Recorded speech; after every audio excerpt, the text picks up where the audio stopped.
వద్దండి, మంచి మాట తన చెవికి రుచించటం లేదని అర్థమవుతూనే ఉంది.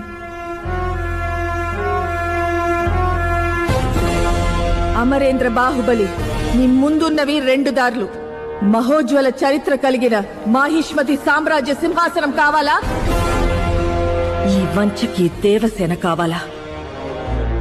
సింహాసనం కోసం ఇచ్చిన మాట వదులుకుంటే అది నీ పెంపకానికి అవమానం అమ్మా.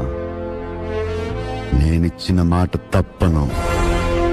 సరే, వచ్చే విజయదశమికి అదే ముహూర్తంలో బల్లాల దేవుడికి మహారాజ పట్టాభిషేకం.